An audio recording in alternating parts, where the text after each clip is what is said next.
I've got really amazing news. I've invited a special guest to today's show. She has a special invitation just for you. Her name is Laney Tolman. She's one of the founders of Supplies for a Better Future, an organization that helps to feed, clothe, protect, and educate children around the world. She's going to be hosting a special fundraiser dinner in just a few more weeks, and we would love to see you there. Laney, come on in.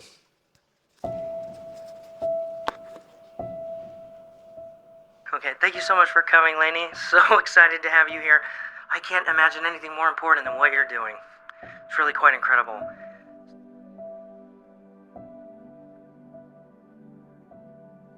So Laney comes to us with a special invitation tonight. Something really cool is about to happen. Please tell everybody about it. Well, first of all, I just want to say thank you for having me today. And yes, we have something very exciting. Like you guys know, Supplies for a Better Future Foundation helps kids in Brazil. And we have a fundraiser coming. It's a dinner fundraiser. It's going to be on April 17th here in Logan at the Riverwoods Conference Center at 6:30 p.m. And we're going to have authentic Brazilian dinner. We're going to have a chef coming from West Valley to serve you that night. We're going to have music. We're going to have cultural presentations from Brazil. But the best of all, we are going to be sharing stories of the kids, of families that you have helped us change. And yeah, what an incredible adventure that's going to be. Oh, what an incredible night that will be. I was there for the fundraiser dinner, the Gala last year. Such a special memory. In addition to all the things that Laney just talked about, I'm going to be there with my camera. Come out and get your picture taken by me. Yeah, it's going to be super fun. The food, incredible. The dancing, incredible. The messages that are going to be shared, inspiring. It will be an evening to remember, and I truly hope that you'll make the opportunity for yourself to come. If you're far away on the map and you're not able to come, please don't feel bad about that. You can drop a donation on Laney's website, suppliesforabetterfuture.org. There's a donate button right at the top. Yeah, it says donate now, and you can make a donation any amount. You can even pay for a backpack full of school supplies. It's amazing to me how little it costs to educate a child for a whole year. $40 gets it done. Just so phenomenal how efficient they use your donation money. I'm super impressed with that. And some of that just has to do with the really low overhead of your operation. Supplies for a Better Future is not a huge corporate charity. No. It's not a big corporation. It's two whole people supported by a board of 5 members. And these people work on a volunteer basis, frequently funding the operations of the charity out of their own pocket. That's definitely how it started. And so when I learned about what they were doing and I saw how they were operating, I couldn't not get involved. This is something that I do pro bono, fully pro bono. Every year, at least a month and a half of my time is donated to this project. And hopefully soon, even more projects of this nature. We're going to see if we can partner with Tana. But that's you can check out that podcast episode on the YouTube channel if you're interested. You want to go find out what Tana's doing with Fashion for a Purpose for the children of Uganda. But the mission of Laney and Thomas started in Brazil. Where you come from, right? Yeah, it started with one family. We tried to help one family, and then we found out that so many kids needed help. So many kids were not going to school. And the families didn't have the money. They didn't have enough money to pay for food and buy school supplies to send them to school. And that's how everything started. So to kind of understand how humanity got to the point where we have entire nations and cultures that are still struggling behind economically, it goes to the old sharecropping model I have found. So in rural Brazil, families who have the dream of owning a home don't really have a choice. They have to indenture themselves as servants to a wealthy landowner, and then they become property, essentially. And their children go work in the fields for the farmers. The families work in the fields for the farmers, and it never changes because then they grow up, those kids, and they indenture themselves to have a home. And then they work their whole lives for a home they'll never own, and then have another generation of people that does the same thing. It's a cycle. Like we talked to a lot of the parents, and they even said, like, my parents, they were in the same situation. The house they own, it's made of pieces of wood, and a lot of the times the roof is made of leaves. Yeah, thatch. I mean, they're not even homes in the sense that, okay, I'm going to sign up and slave away my whole life for a dream. No, it's barely a shanty. And when it rains, The rain water comes goes through in. the home. And I asked, because we looked up and I was like, what do you do when it rains? And the mother said, sometimes if it's in the middle of the night, we move our beds to the other side of the house. So, and then it depends on the position of the wind. We have to just move around so we don't get wet. And the beds don't get wet. And rain in Brazil is not like rain in most of North America. It's tropical, torrential rain. It comes down, it It soaks you. pours. Yeah, that's tough. Families and children shouldn't have to sell their lives to own a home.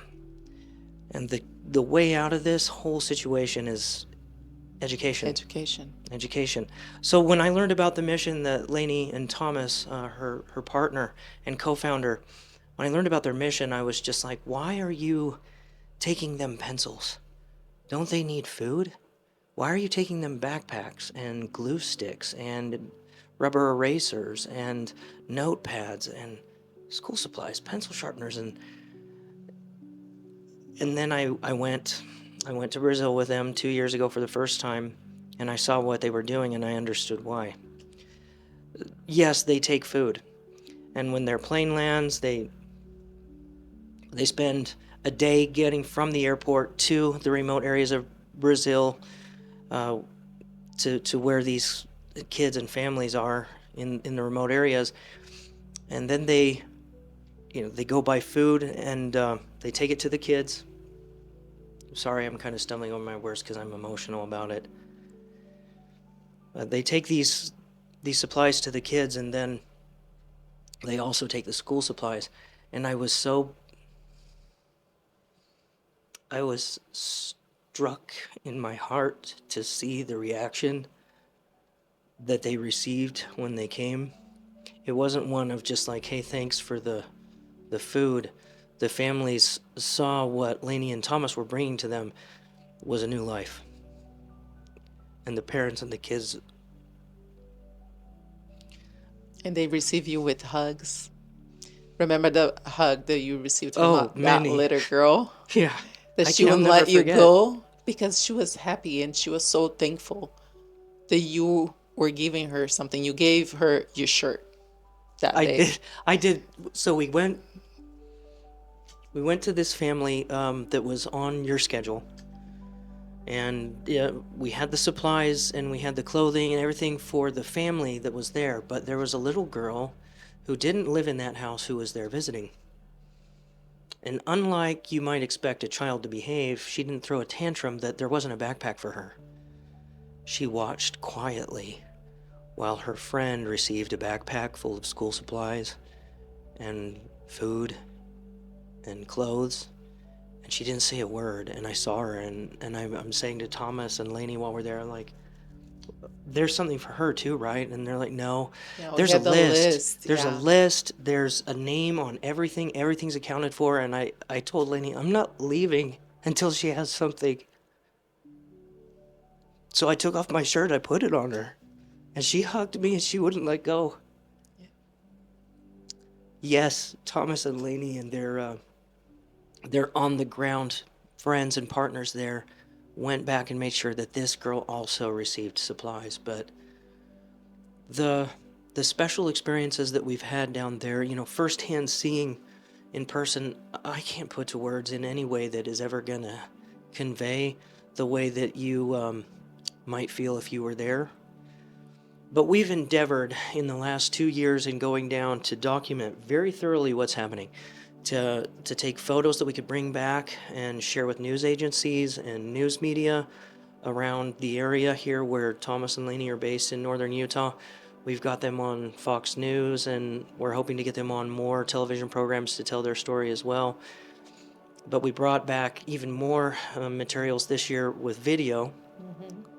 We went down the first year, lots of photos. This year, we just got back about a month and a half ago, 2 months ago, and the content, it was mostly video this time. So we're going to show you a lot of that here. We're going to mix it in as we're talking with this video for our podcast. I just can't, I can't tell you from my heart how strongly I feel that this is something that we need to take care of. And I think that that might have to do with the fact that every once in a while, you who are listening and watching have probably found yourself in a situation where you felt desperate. I have. I've been in a situation at least once or twice, I think we all have, where you feel like there's no way out. And that feeling is enough to make me want to make sure nobody else ever needs to feel no hope. When Thomas and Laney get down to Brazil, they pack up a pickup truck. I'm going to show you the little video here of the pickup truck going through the campo. And they fill it. And Thomas, who's over here off camera, he's the beast of burden with me. We load up that truck, and I'm running around with my rig, and Thomas has got his bags of food, and we're trucking through the jungle. And I'm in the back seat getting beat up, going, oh my gosh, I can barely survive, and whining about the road is rocky. And Laney's in the front seat, just as chill as a cucumber. And I'm sweating, I'm having a heat stroke. I'm almost dying because it's so hot, and Laney's just barely... Laney's barely glowing. She just got this glow. She's like, oh yeah, it's a nice warm day, that's all. I'm like, it's 130 million degrees out here. Yeah. It's a great experience. Laney, thank you for letting me come, for trusting me with that project. And really, I guess our message today is that we want you to come out to this fundraiser dinner. Yeah. Because you guys have seen how many kids we've been helping, but guess what? There are a lot more kids. This last time we were in Brazil, we found out that the local government wanted to close one of the schools. That it's actually still open because of the help we take. And we found out that there are more kids in a different area, same type of place. It's very out there. Like I said, jungle. And if I remember right, this place is even like more difficult to get in, like driving a car. Yeah. The trees are more enclosed. Well, so it's all off-road anyway. There's not a road. And I told them this last time, we were not ready to go there yet because we didn't have the supplies. We didn't have a way to help these other kids. And that's why it's so important for people to come and support the kids. Buying a ticket, a $50 ticket, you're not just buying food, you're not just paying for food and to watch some people perform. You're helping kids get school supplies. Because you mentioned how important it is to have education there. And some people ask, these people, they don't just leave that place, they don't want to go live in the city. And guess what? A lot of them do. And you know what happens? You know what happens when you try to get a job and you can barely write your name? And you have to compete with people that went to school and finished high school? You don't get the job. And then they go back. They go back. They go back to the same life. They sell themselves into slavery again. It's a vicious cycle, but you can help to end it for these individuals and families. It's, again, such a little amount of your money that makes the difference of a lifetime to these folks. And when you think about the times in your life when you felt desperate, well, you can pull somebody out of that right now. You can pull somebody out of that for $40. Just help. Just help. It makes so much of a difference. I can't even begin to tell you how much joy I feel when I see the impact that your help is having. And you're part of it too, because people think that we knew each other when I made the invite, when I'm like, hey, I was kind of desperate. uh, you took pictures of us, family pictures. I I just knew you were a photographer, a really good one. And Thank you. that's why when I made the invite, I was like, you're not gonna go to Brazil. You're not gonna go to another country with me, my husband, to bring school supplies and just be with us, like walking around and driving around for like a whole week. It was actually a little longer than that. And you left work, you left your family, and you just went to this country that, you did not know what to expect, Tommy. And you there hugging kids, and the kids fell in love with you because they know your heart and they know you want to help as much as we do. And we really appreciate that. You could be making a lot of money that week somewhere else, and you're there dancing with kids, eating food that they provided us. They cooked for us because they love us and what we do for them. And I'm just so grateful. I just wanted to tell you that. Thank you. There's I'll never not come. I'll never not come so long as we're going. I'll never not go. One of the things that I thought was so unique and endearing about these folks is that they'll hear rumors that Supplies for a Better Future is coming to town, and they'll meet Laney and Thomas. They'll meet them at the schools, which in rural Brazil and other parts of South America that are like this, they are community hubs. The school is your library, it's your civic center, in some cases it's your church, it's your dance hall, it's your hootenanny, it is your community garden. Yeah. It's everything. So people gather in these schools, they're safe. They're these community hubs, and they when they know that Thomas and Laney are coming to town, they will go 8 hours early Yeah. They and do. line up just to wave, just to say hello. And they come in, and they come in through the gates of the schools, and their gift to us is that they receive us with their culture, with something more precious than we have. They receive us with their singing and their dancing. And they don't have, I already said, they don't have food. But what they have, they go and find. They cook, and they bring it. And it's the best food you ever tasted. And then they tell me I have to get out and dance with them, Yep. Even though you're sweating. even though I'm like so And it's hot. and I'm passing out. And it because they know we're coming, and they throw this celebration for us. And there's music, and they've started this kind of tradition where they challenge me specifically to dance. They want to see It's a Tommy contest. dancing. They don't want to. Well, they're very supportive of my lack of dance skill. They're very supportive. So like, come dance with us, and so they have a contest, and obviously I lose really badly in this contest. Oh, you But won this time. okay, this last time, this is another special anecdote. This last time we went, Laney has been training me in secret. We've prepared so that we would surprise folks. They And didn't know. I busted out some of Laney's dance moves, and everybody's like, "What?" So this time, the dance contest, it was at least close. It was close. I couldn't say I won anything. Well, you should show them. And yet, so of all the awards that I have won in my photography career, this is the most precious. First place. You earned it. This is my first place trophy that was awarded to me by Brazilians.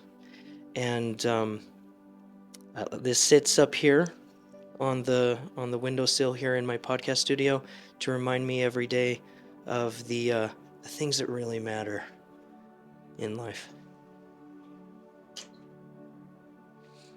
So please come out to our fundraiser dinner. And if you can't come, drop a donation. Send us a note. Follow Supplies for a Better Future on their Instagram account. Yeah. Supplies for a Better Future is just all one word, all Yeah. lowercase.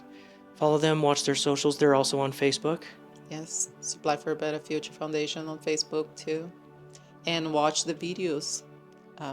See the kids.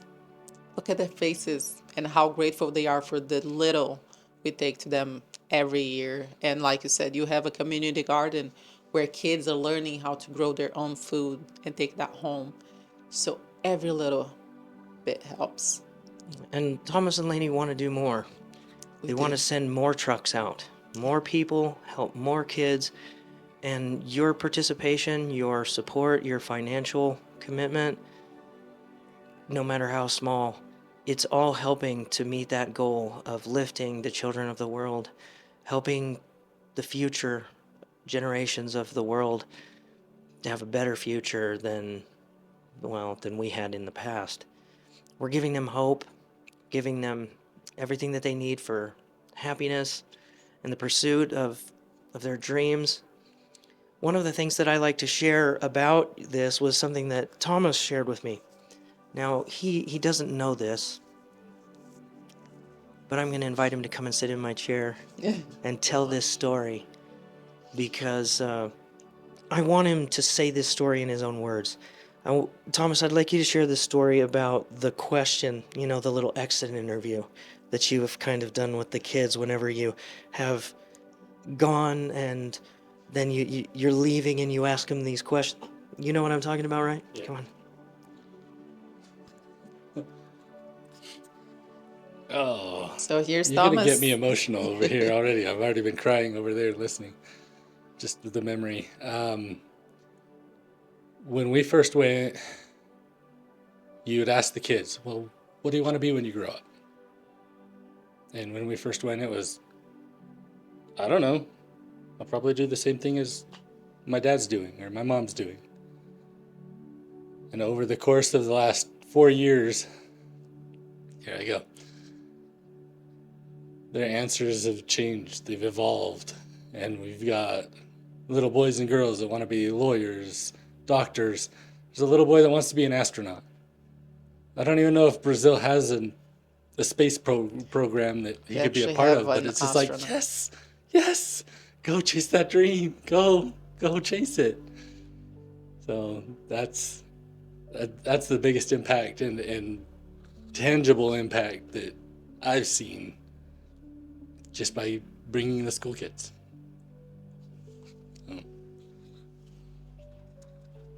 Thanks for sharing that with us, Thomas. Thank you so much. Supplies for a Better Future isn't just a supply delivery organization either. This last time we were through, I got the opportunity to follow them on an adventure where they went to meet with local government officials to advocate on behalf of the children and families whose schools were going to be shut down. It's the kiss of death for these kids' dreams when a school stops operating because of a lack of interest. And honestly, you can't fault a local government for closing a school no one's going to. The reason why kids don't go to school is for the shame of not having a uniform or the supplies that are necessary. Shoes. Did you notice that they wear flip-flops to go to school, and that's all year round? The thing that almost broke my heart was the first time I went there, I'm taking pictures and everything like this, and I keep seeing children down on the ground. I didn't understand what they were doing. They were just looking at my shoes. They were looking at my shoes.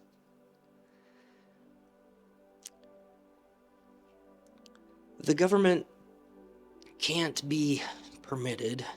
The people need to hold the government accountable to not shut down schools.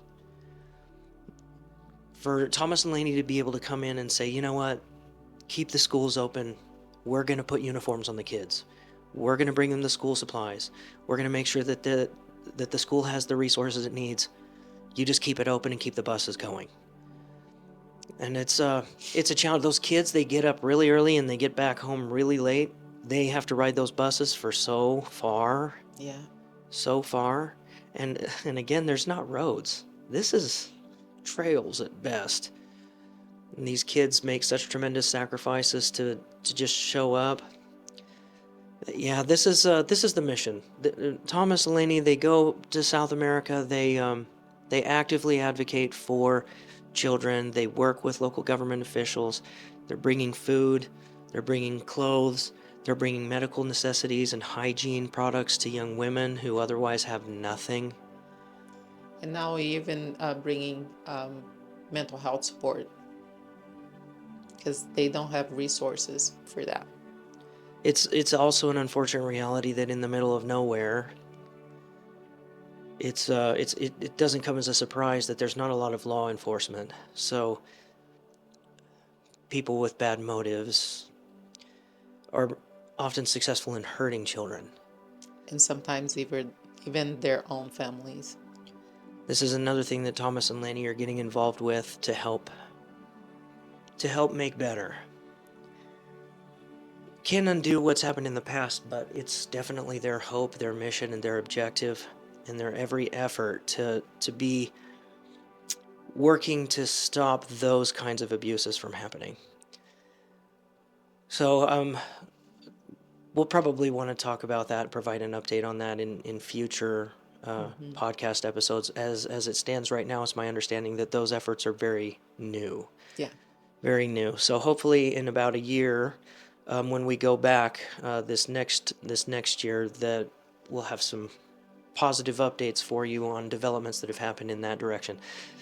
When I say that Thomas and Laney feed, clothe, and help educate children, all of that's true and accurate, but it goes a step further. They really are trying to protect kids in every way. I love what's happening here. I love what you're doing, and just like I said with Tana, who came on a couple podcast episodes ago to talk about her nonprofit and serving the children of the world on different continents. I like what you're doing because it honors the people instead of treating them like a product for virtue signaling. You are actually making a difference. You're helping to lift and bless the lives of people who desperately need you. Super grateful for the opportunity to shine a light on that. Just trying to think of what we might want to add in closing before we end our comments today. Oh yes, I almost forgot. One of the most compelling facets of Supplies for a Better Future is this individual here before you, Laney, because she was one of those kids. This is something that a lot of people don't necessarily know. She's not just the face of the organization. Laney lived there. Laney grew up there. Laney went to school there. Laney went through her own period of desperate hopelessness. She shared a little bit about that from time to time on her socials, which is why I know about it, but would you be willing to share a little bit about, not necessarily that, but just, would you be willing to open up and kind of share about how you come from Pará and from this part of the world, and Conceição do Araguaia, your family there, and how you came to be the person who in turn goes back and helps? Yeah, because I grew up in the city where we stay every year. My parents, they lived in the country, like those families. My father, he learned how to ride and read, and that was it. My mom, she never finished high school. And so they grew up with very little. And even though we were living mostly in the city, I have lived in the country too, but not for very long. But we didn't have a lot. But I wanted to go to school. Did I have a backpack? Not in elementary school. I didn't have one. And like those kids, when it rained, I went to the kitchen of the school and I asked if they had a garbage bag so I could put my school supplies, my notebooks inside so it wouldn't get wet. And sometimes I would put under my shirt if I didn't have a bag and they would get wet. And that was my life growing up. I I didn't know how poor we were, because I told myself, like, I want to help kids when I grow up, because my mom was always reminding me that what we had, the food we had, was a blessing. And I should be grateful for, because there were so many kids that didn't have rice on their plates every day like we did. And I remember to this day, 6 years old, I said, just wait until I grow up. I'm going to go and help those kids that you're telling me that they don't have food. How can kids not have food? And for a long time, I forgot about that, until I went back for the first time to the same city that I told myself that I would never go back to, because I left when I was 18. And I said, it was a hard life. I'm leaving, and I'm not coming back. Well, we're all glad you did. We're all glad you did. Thank you, Laney, for coming on our podcast, for telling these important stories, and for the special invitation to the fundraiser dinner. Again, follow Supplies for a Better Future at Supplies for a Better Future on Instagram, suppliesforabetterfuture.org. You can also just Google them up, and you'll see their television appearances and probably some of the promotional materials that we've filmed and photographed to help spread their message far and wide.